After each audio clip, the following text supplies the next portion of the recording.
Mick Potter, head women's golf coach at the University of Alabama. Coach, I was reading up this morning before the show, and I guess time flies when you're having fun. It was hard for me to believe that you've already been here 11 years. Yeah, it's hard for me to believe, too. And time does fly when you're having fun, and it has been 11 years of pure enjoyment for me.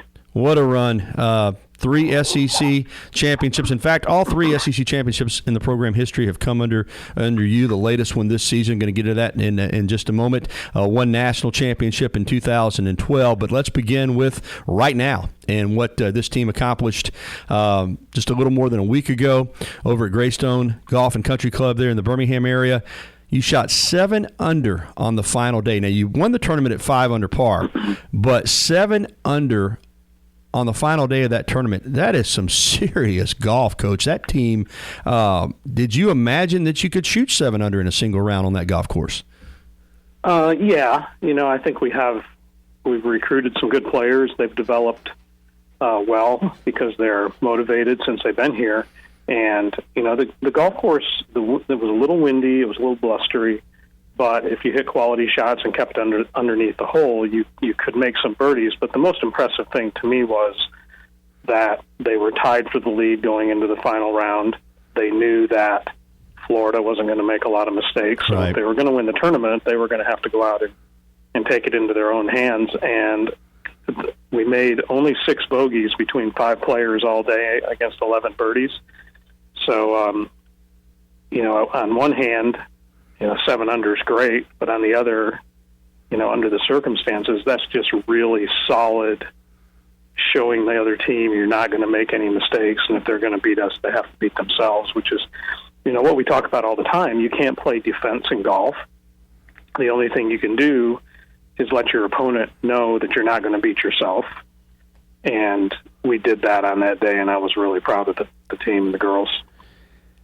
Obviously, I'm not a golf coach. I do know how difficult the game is to play. I enjoy it for fun. But looking at this team, and clearly Emma Talley is one of the most decorated amateur golfers in the history of the Alabama program. But I know for a golf team, you can't just have one great player. You've got to have depth in your lineup. And you have a team that has come together. That's the reason you're ranked number 1 in the country. But your entire roster, you've got ladies who are capable of going low. You've got players who seem to have the mental fortitude and toughness to battle when they're not playing their best. Just talk about your team and how they've really come together to get to this point, to be the SEC champions, be ranked number 1 heading into a regional. And, again, I don't want to put any pressure on you, but you've got 1 national title under your belt. This team looks like, at least right now, that it has that potential too. Well, they do have that potential, and they are competitive. You're absolutely right. It's all about depth. Emma certainly is a great player and a great leader and is highly decorated. It's funny that in February, our first tournament of the spring season, we were out in California, and one of my coaching friends said, to be a competitive team, I think you have to have three girls that could play number 1. And he said, and you guys have got that, and we've got that. And I didn't say it to him, but I think we have 4. Wow. And at that time, he wasn't including Cheyenne Knight, our only freshman on the team, and she won 2 tournaments later at the Darius Rucker. So, we have Emma. We know what she's capable of. We have Janie Jackson, who's also a senior from Huntsville, the longest player in college golf. But, if her putter catches up to her long game, is very dangerous and competitive in every tournament we play. LeCarabee Abe won in Vanderbilt at the beginning of the year. And then Cheyenne Knight has provided that 4th player that's very capable of winning a tournament at any time. And the other thing that's really been a huge factor for us is Nicole Morales, our 5th player. And I hate to designate him that way, but that spot was kind of up for grabs. And she, in mid-February, kind of took the bull by the horns and went to New Orleans and shot a 69 in the final round there in very difficult conditions, shot a final round 71 at Hilton Head for us to win, and she was an integral part of that. and has really solidified her spot and made our team a lot better in the process. We're talking with UA Women's head golf coach Mick Potter. Coach Potter has a Twitter account, by the way, if you'd like to follow him. It's at UA Coach Potter. Yeah, I want to ask you more about the freshman night, because I read where you said you knew she was a good player. Obviously, you recruited her. I had a good junior career, but you weren't necessarily expecting her to be the dominant player she's been here in college as a freshman. What clicked with her? And it sounds like maybe she's exceeded your expectations for her as far as her freshman season at Alabama. Well, probably so. I mean, if you asked me that throughout the season, I'd have different expectations at different times. But her junior career, she'd won on the AJGA tour. She made it to the USAM last summer and made it to match play, which is pretty competitive and commendable. But we kind of thought she would be battling for our fourth and fifth position, if I were to be totally honest about it coming into the year. But, our first qualifier, she just dominated that. So I'd like to say I knew exactly what she was going to do, but I really didn't. So to me, fundamentally, she's pretty sound coming in here. Learning to look at a golf course in relation to her ball flight is something that's improved, I think, for her. And, we keep going to these golf courses with elevated greens and small greens, and my assistant, Susan Rosensteel, and I look at each other and we're like, this doesn't fit Cheyenne's ball flight very well. And then she shoots 4 or 5 under, on that golf course. So she knows now how to get her ball around the golf course to the best of her ability. She's putting phenomenally right now, and she really has learned to control her emotions and understand that every shot is a sort of a tournament in and of itself, but once you hit it and do the best you can, that's all you can do. So getting the emotional attachment out of it and just continuing to understand that the next shot is the most important one, I think has helped her a lot. You've coached some phenomenal players throughout your career. Championship teams. You've got numerous former players on the different professional tours, including the LPGA Tour. But I'm just going to ask this point blank. Is Emma Talley the best player you've ever coached? Well, she certainly is the most decorated, and she also is the easiest to walk with because I know she's going to drive at the fairway every time, and I know she's going to hit a quality shot to the green. So, yeah, and she's one of the best, if not the best now. A lot of that remains to be seen. Right. And I don't know if any of your listeners watched the PGA Tour tournament yesterday, but Dottie Pepper was my first recruit, and she's on the announce team for CBS now, and has won a lot of money on the LPGA Tour and major championships. So, it depends on how you look at it, but only 5 women in the history of amateur golf have won the U.S. Amateur and the NCAA championship, and Emma's one of those. So you'd have to rank her pretty high, I think.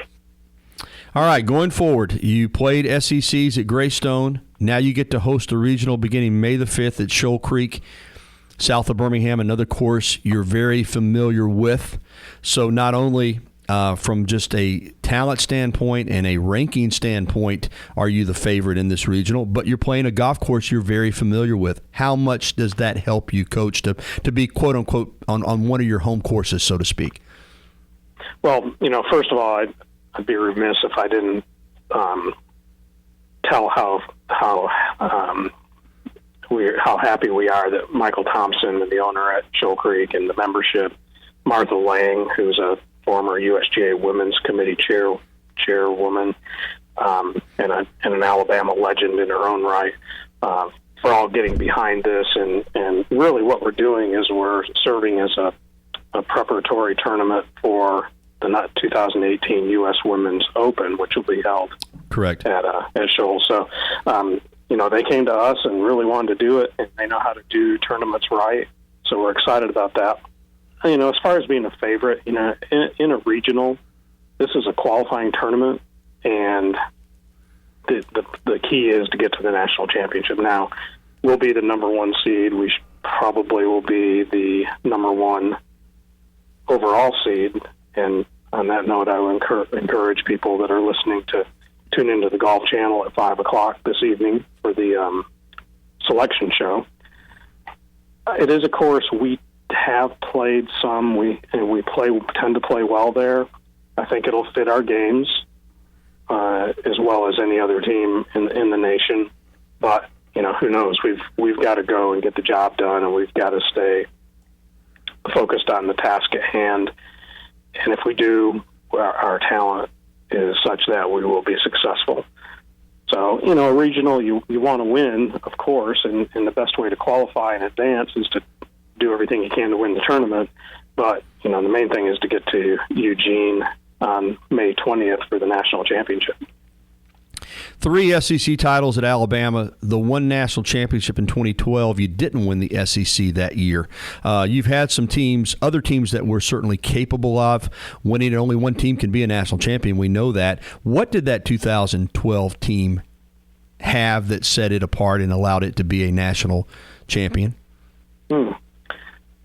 Well, we had a lot of talent. Obviously, Brooke Pancake, Jennifer Kirby, Hannah Collier, Stephanie Meadow, who's finished third in the U.S. Open since then, and then the other player was Courtney McKim from North Carolina. So, we had some experience, and we had some leadership, and we, under adversity, we showed what we were made of because we had a 16-shot lead midway through the third round, and by the time we finished, it was only 2.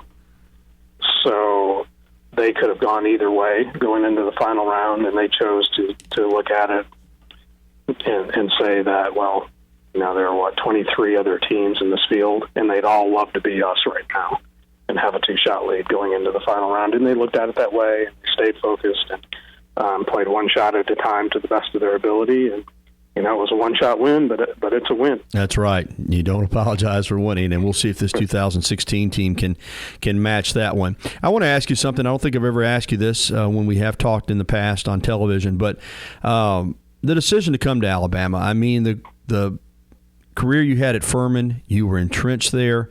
As you said, you'd recruited great players there, had a great program. Alabama at the time, wasn't a great program. That's why they were looking for a coach. I'm assuming a lot went into that decision to leave Furman to come to Alabama.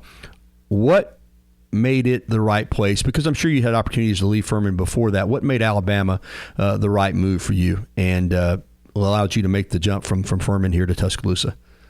Well, when I came down here and visited, Jay Sewell, the men's coach, had asked me to take a look at it, and I had really no intention of taking the job. That's funny. He said the same thing when he came over here. Yeah, we both did. Well, and once you see the University of Alabama, it's really impressive. The infrastructure and the people and the facilities are not what I expected. So that showed me that everybody at this university pays attention to the details and really wants to make a good impression. But, and I think timing is everything. I have one son still at Furman, one graduated. So it was, the tuition thing was on a better level for me, for him to finish school. But the challenge of building a contender, I think from where the program was at that time to, a potential national championship in 2012 and to contend and play in the SEC, all those things were factors. But I felt like we could win here. Mm-hmm. I felt like, Mal Moore wanted to win in golf. He thought it was important.